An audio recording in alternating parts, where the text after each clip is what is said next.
So what to say about humanism in about 5 minutes? Let's see. So first, I'll say that humanism, when people hear the word humanism, they typically think of a artistic movement in the Italian Renaissance in the 14th century. When we talk about humanism, we're talking about a 20th century American reinterpretation of those core values from the 14th century. But what's probably most important for us is 3 ways that humanism came to shape Unitarian Universalism.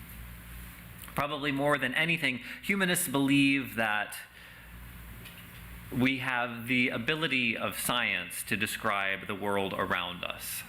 Both hard sciences and social sciences have supplied an understanding of our universe, so we're no longer beholden to mythical explanations for natural events. No longer do we derive our ethics from theological speculation. Instead, we use reason and experimentation. We have the means to answer these questions ourselves. With humanists, we believe that it's irresponsible to dismiss the findings of science in our religious lives. What's true in houses of worship must also reflect what's true in classrooms and laboratories. What's true in our faith has to also align with what's true in our mind. Because humanists are so invested in science, it shouldn't surprise us that they take issue with some aspects of religion that seem to happen outside of the laws of nature or those supernatural things. Humanists oppose supernatural expressions of religion. They reject the ideas of miracles happening outside of the laws of nature and science. At first glance, that rejection of miracles is pretty simple. You are typically a little suspect of some of those stories. Whether they're ancient stories of virgin births or contemporary stories of faith healings, we're a little bit skeptical. We don't often embrace the supernatural, but the flip side of that is also true. The flip side of that is that we do embrace the natural.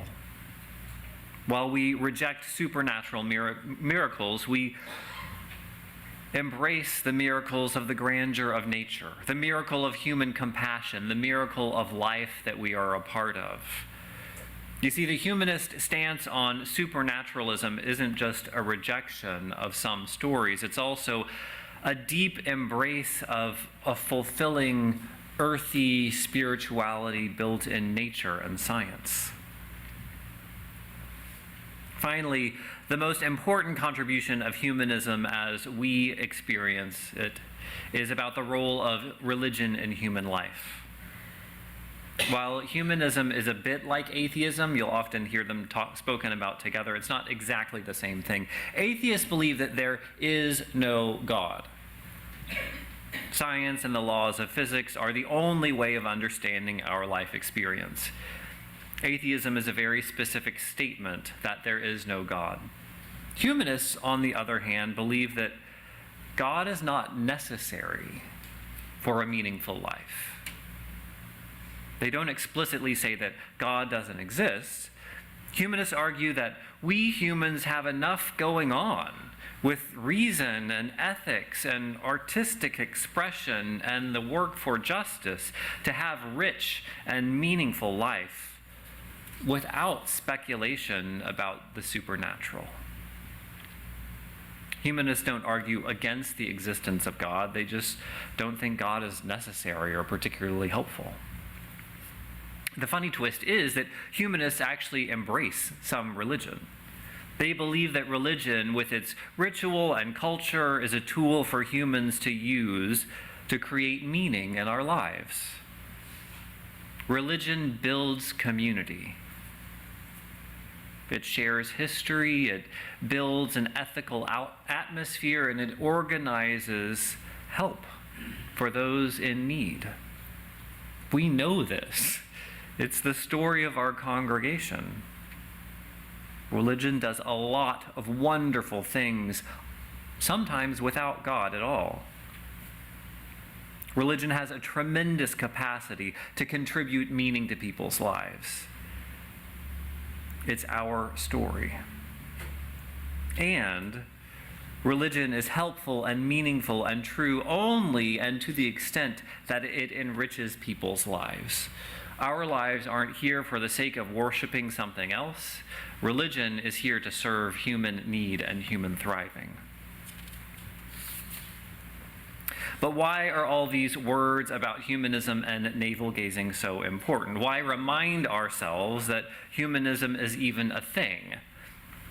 Well, because while we take these values of science and reason for granted as obvious truth, they are under attack in our wider culture. Across the United States today, there are movements to display monuments to the Ten Commandments and to put large posters of them in classroom spaces in public schools. We all have some big feelings about that. The Ten Commandments aren't just exclusive to those who have different religious beliefs, which is obviously an issue, but they also suggest that humans don't possess the capacity for reason or innate moral character necessary for a just society.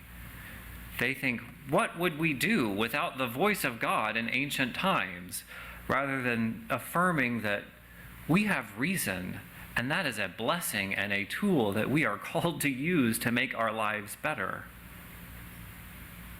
Reminding ourselves of our humanist UU roots hopefully gives us a foundation and a reminder that there is another way. You might also remember that just this year, Vice President Vance suggested a vision of ethics that was defined by proximity, right? He argued that we have a greater responsibility to those closest to us and decreasing responsibility to care for those that are farther away, i.e. for people in other countries. And he tried to describe those concentric circles of caring as a vision of Christian love. Fortunately, Pope Francis had a helpful correction. But humanism also, a root of our own tradition, reminds us that people of all nations have inherent worth and dignity, that caring for the full, broad spectrum of humanity is the path to being our best and happiest selves. For us in this congregation, perhaps the most crucial nugget of humanism that we still need reminding of is that a person's worth does not correspond to what they produce.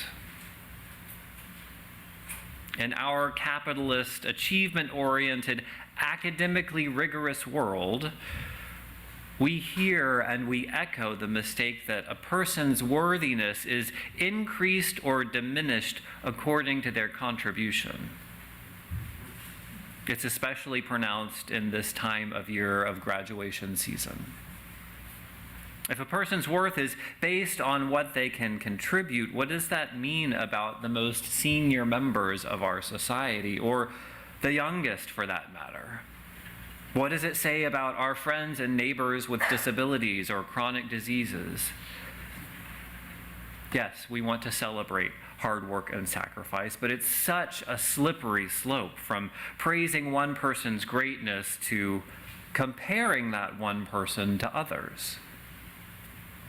Humanism holds a vision for a different possibility. I'll read the last three pieces of the third version of the Humanist Manifesto. It says, life's fulfillment emerges from individual participation in the service of human ideals. Humans are social by nature and find meaning in relationship. And finally, working to benefit society maximizes individual happiness. These are huge ideals to live up to. So every once in a while, We remind ourselves. We light a chalice, perhaps, or we repeat to ourselves a few of the words that we remember from worship service, or we gather here together at Tapestry. In these daunting times, we turn to our humanist roots as a reminder that there are ways of sharing this neighborhood and this planet that benefit the whole web of life. Amen.